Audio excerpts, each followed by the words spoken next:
All right, welcome to this explainer. Today we're totally tearing down the walls of what a lot of folks treat like a black box of magic and mystery.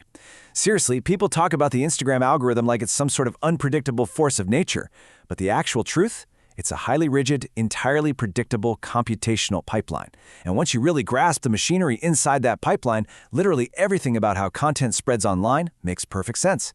So today, we're going to decode the exact step-by-step distribution process of Instagram Reels. Okay, let's dive into this. It's the million-dollar question, isn't it?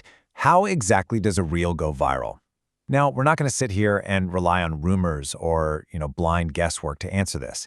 Instead, we're going to pull back the curtain and look at the actual data signals and the specific conditional logic that the platform uses every single second of every single day. That's how it decides what content survives and what gets pushed out to millions of people.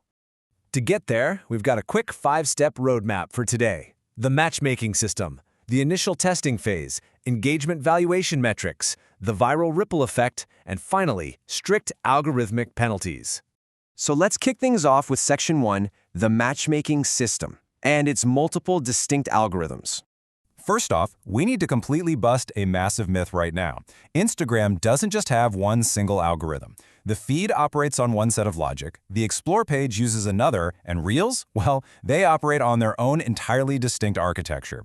For video promotions, specifically Reels, the system runs on what's called an audience-first matchmaking model. And honestly, this is the core engine driving everything we're about to talk about. You've got to understand, this system is absolutely not designed to promote creators. It really doesn't care how hard you worked on your video or how much cash you dropped on a fancy new ring light. It is built entirely, 100%, around audience retention.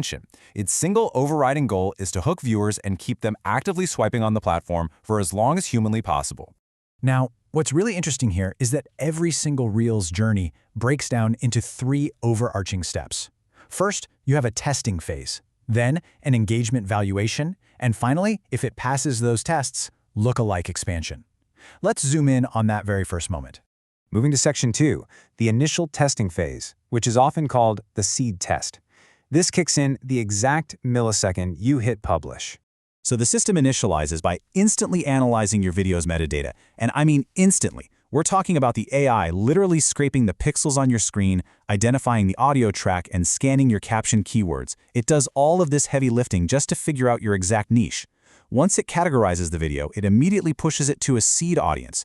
Think of this as a highly targeted, super small test group. It's made up of just a tiny percentage of your active followers, plus a few hand-picked non-followers who actually have a proven track record of interacting with your specific topic. And right here is the absolutely critical hurdle: 3 seconds. During this seed test, the algorithm is aggressively tracking one primary early metric: how many people scroll past immediately versus how many actually stick around past that exact 3-second mark. That 3-second hook is, well, it's pretty much everything. High early retention tells the machine, hey, this video is worth distributing. But if they drop off before 3 seconds, game over. Your Reels journey essentially stops dead right there. But let's be optimistic and say they do keep watching. That brings us to Section 3, engagement valuation metrics, and those all-important ranking signals. All right, so here, the algorithm uses conditional logic to calculate specific points based on exactly how that seed group behaves. And the crucial point to remember is that not all engagement is created equal. Actually, scratch that, it's a highly asymmetrical weighted scoring system. Down at the very bottom, we have your basic comments and likes. Honestly, the algorithm views these as just standard low-weight interactions. Moving up a tier, we have watch time and retention, like did they loop the video? That carries a medium weight. Above that are saves, which are weighted pretty highly because they tell the system your content has immense utility or replay value. But sitting right at the absolute top, carrying the highest algorithmic weight by a landslide, are direct message, shares, and sends. There's a quote from the data that perfectly hits the nail on the head here. If a user sends your video to a friend via direct message, the algorithm views it as highly valuable. I mean, think about the underlying psychology from the platform's perspective for a second. If you create something that actually compels a user to personally send it to a friend, you are literally doing the algorithm's job for it. You're pulling another user back into the app or keeping them deeply engaged in a private conversation. Because of that, the DM share is the undisputed supreme power in the Reels distribution pipeline. Now, if your video scores high enough, it crosses right over into Section 4, the viral ripple effect, or lookalike expansion.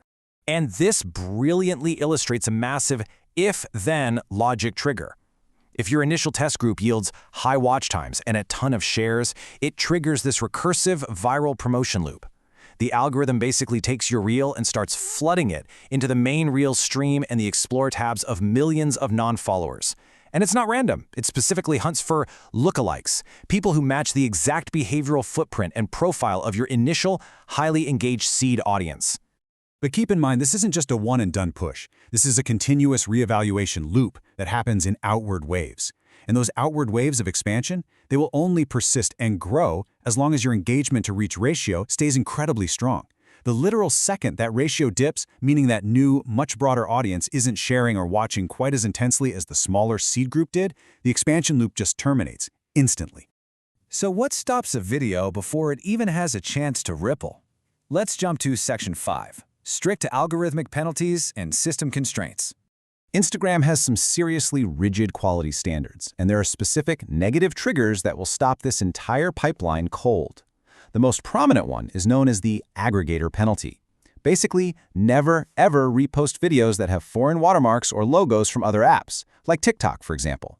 The algorithm literally uses pixel detection specifically to hunt for these marks, and if it finds one, it slaps you with an aggressive penalty that instantly restricts your reach. Plus, the system heavily prioritizes original audio and original video over those unoriginal mass reposted clips. Originality isn't just nice to have, it's a core system constraint. Let's move on and see how this strictness builds into discoverability too.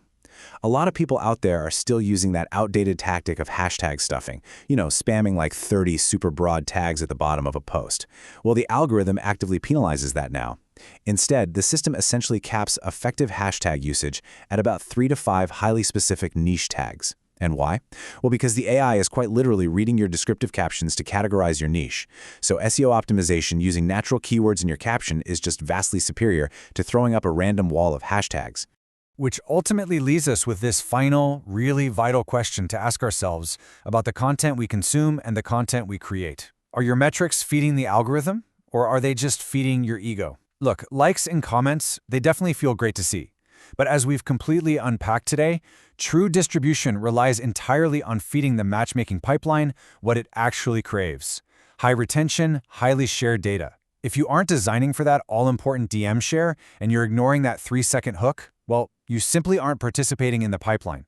It's definitely something to think about the next time you find yourself endlessly scrolling. All right, thanks so much for joining me for this explainer, and I'll catch you next time.